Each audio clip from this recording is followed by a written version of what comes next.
నమస్తే, welcome to Aadya media. నేను మీ స్వర్ణ. ప్రస్తుతం మనతో పాటు ఉన్నారు సీనియర్ జర్నలిస్ట్, సినీ పరిశోధకులు ఇమ్మంది రామారావు గారు. నమస్తే అండి రామారావు గారు.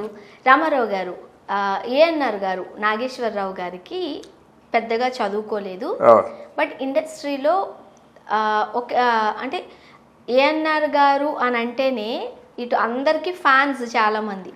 కాకపోతే కాస్త భాష విషయంలో ఏదన్నా ప్లేస్కి వెళ్ళినప్పుడు కాస్త ఇబ్బంది పడేవారు. సో అందుకోసమని ఆయన పట్టుదలగా ఇంగ్లీష్ నేర్చుకున్నారట. సో ఆ ఇంగ్లీష్లో తర్ఫీదు ఇచ్చింది ఎవరు? అసలు ఏం జరిగింది? అంటే నాగేశ్వరరావు గారు ఇండస్ట్రీకి వచ్చిన తర్వాత మొట్టమొదటిసారిగా ప్రతిభ ఆఫీస్కి వెళ్ళారన్నమాట. ప్రతిభ అంటే ప్రతిభ శాస్త్రి, మిగతా వాళ్ళు కొంతమంది కలిసి ఒక ఆఫీస్ పెట్టుకున్నారన్నమాట. అదే ప్రతిభ ఆఫీసు. అందులో ప్రొడక్షన్ మేనేజర్గా పేకేటి శివరాం ఉండేవాళ్ళు. పేకేటి శివరాం గారు అసలు నిజంగా నాగేశ్వరరావు వచ్చే కొత్తలో మాటలు ఎలా ఉండేయంటే మాటలన్నీ బూతులు ఉండేవన్నమాట.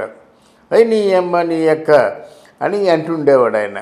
అంటుంటే అలా అనకూడదయ్యా, నువ్వు మామూలుగా చదువు లేదు కదా, చదువు 5వ క్లాస్ కూడా లేదు కదా, మాట్లాడితే బూతులు మాట్లాడేవాడట.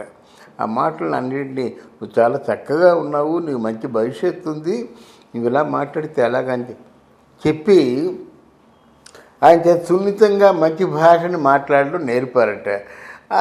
అలాగా ఆయన పేకేటి శివరాంకి మంచి అంతేవాసి అయ్యాడు, అంటే మంచి స్నేహితుడయ్యాడు అన్నమాట. తర్వాత ఆయన్ని ఒకసారి శ్రీలంక ఆహ్వానించింది. శ్రీలంక ఆహ్వానిస్తే సహజంగా మనకి పరాయి దేశం వెళ్ళినప్పుడు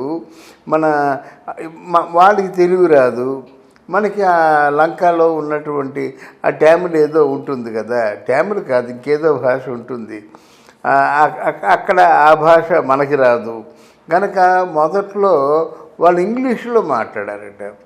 ఇంగ్లీష్లో మాట్లాడి ఆ మాటకి సమాధానం చెప్పని నాగేశ్వరరావు అని అన్నారట. ఇది తెలుగే సరిగి రాదు, ట్యామిల్ కొంచెం కొంచెం వచ్చు, అయితే ట్యామిల్లో మాట్లాడినా కొంచెం మేనేజ్ చేసుకోవచ్చు, కానీ అక్కడ పెద్దవాళ్ళు వాళ్ళు ఎవరో మంచి గవర్నర్ లాంటి వాళ్ళ మాట అక్కడ ఉన్న వాళ్ళల్లో పెద్దవాళ్ళు వాళ్ళు ఇంగ్లీష్లో మాట్లాడారట. మాట్లాడిన తర్వాత దీనికి సమాధానం చెప్పవలసిందిగా కోరుతున్నామని ఆ భాషలో ఇంగ్లీషులోనే ఎవరో అడిగారట.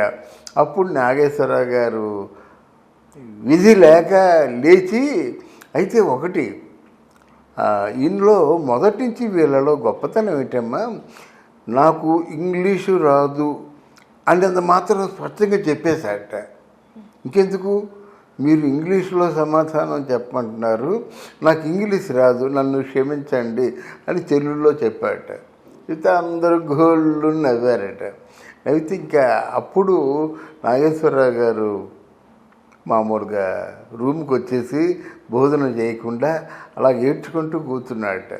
ఏడ్చుకుంటూ కూర్చుని నాకేం ఇంత వీక్ అయిపోయాను, చదువుకుంటే అందరిలాగా నేను కూడా మాట్లాడేవాడిని కదా, చదువుకోలేదు, ఇప్పుడు చదువుకుంటే ఎవరు నాకు చదువు చెప్తారు అని చెప్పేసి, అయినా ఇంగ్లీష్ చెప్పాలంటే దానికి బాగా చదువుకునే వాళ్ళే కావాలి కదా అని చెప్పేసి. రామారావు గారు మంచి ఇంగ్లీష్ మాట్లాడేవారా?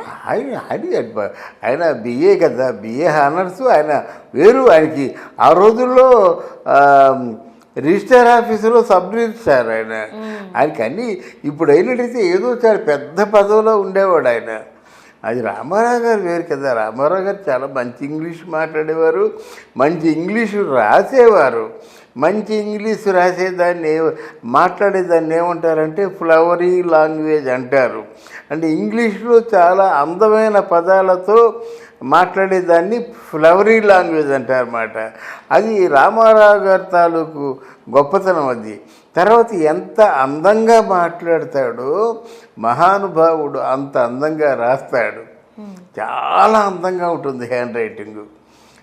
ఎవరి హ్యాండ్ రైటింగ్ అయినా అందంగా ఉంటే ఆయన చాలా మెచ్చుకునేవాడు అన్నమాట. అలాగా నా హ్యాండ్ రైటింగ్ బాగుంటుంది కాబట్టి, కేవలం హ్యాండ్ రైటింగ్ బాగుంటుంది కాబట్టి తీసుకున్నారు ఆయన. అప్పట్లో మేముంటే మమ్మల్ని కూడా తీసుకునేవారులే. అదే అంటే హ్యాండ్ రైటింగ్ బాగుంది కాబట్టి తీసుకున్నారన్నమాట. ఇక్కడ నాగేశ్వరరావు గారి దగ్గరికి వద్దాం. అక్కడ ఏంటంటే కొన్నాళ్ళలోనే అమెరికా వాళ్ళు ఆహ్వానించారు. అమెరికా వాళ్ళు ఆహ్వానించినట్టు శ్రీలంకలోనే మేనేజ్ చేయలేకపోయాడు, అమెరికాలో ఇంకేం మేనేజ్ చేస్తాడు. అప్పుడు చాలా కింద మీద పడి బాధపడుతుంటే అప్పుడు పేకేటి శివరాం వచ్చాట.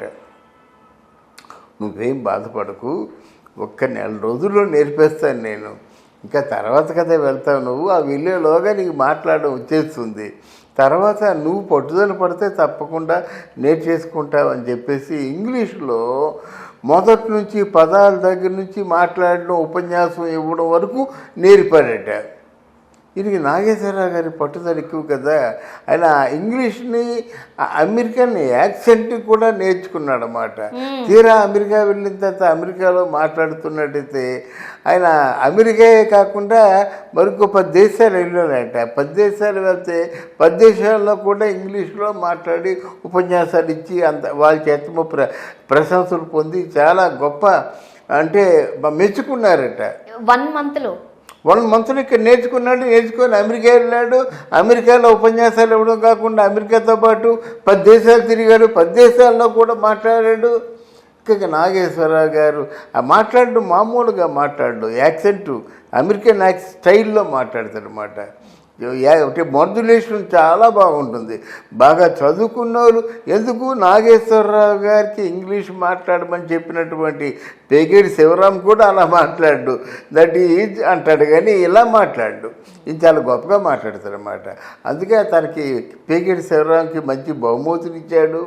ఆ తర్వాత పేకేటి శివరాం ఇక్కడ మన ఇది త్యాగరాయి గాన సభలో ఉంటుండగా ఏదో నా చిన్ననాటి స్నేహితుడు నాకు ఆయన చెప్పాడన్నమాట. నా చిన్ననాటి స్నేహితుడు నన్ను మొట్టమొదటిసారిగా మద్రాసులో చూసినటువంటి నటుడు, ప్రొడక్షన్ మేనేజర్ ఈయనే.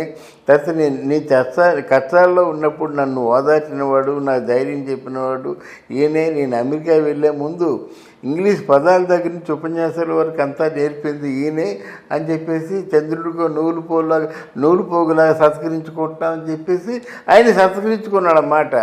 ఆ రోజు పేకేటి శివరాం లేకపోతే ఈరోజు మరి నాగేశ్వరరావు లేడు అన్నట్టుగా చెప్పాడు. అది ముఖ్యంగా అస్సలు చదువుకోలేని వ్యక్తి ఒక నెల రోజుల్లో అనర్గళంగా మాట్లాడడం నేర్చుకున్నారు అని అంటే ఎంత పట్టుదల ఉండాలి. సినిమా ఉంటది నాగేశ్వరరావు గారి సినిమా అర్ధాంగి అనుకుంటా కదా, ఆ సినిమాలో కూడా అంతే కదా, ఏమీ రాదు బట్ నేర్చుకున్నారు. మేబీ ఆ నిజ జీవితంలోదే అక్కడ పెట్టారేమో. అలా కాదు, నాగేశ్వరరావు గారికి పట్టుదల ఎక్కువ అమ్మ. నాగేశ్వరరావు గారు మంచి రైతు కుటుంబంలో పుట్టాడు.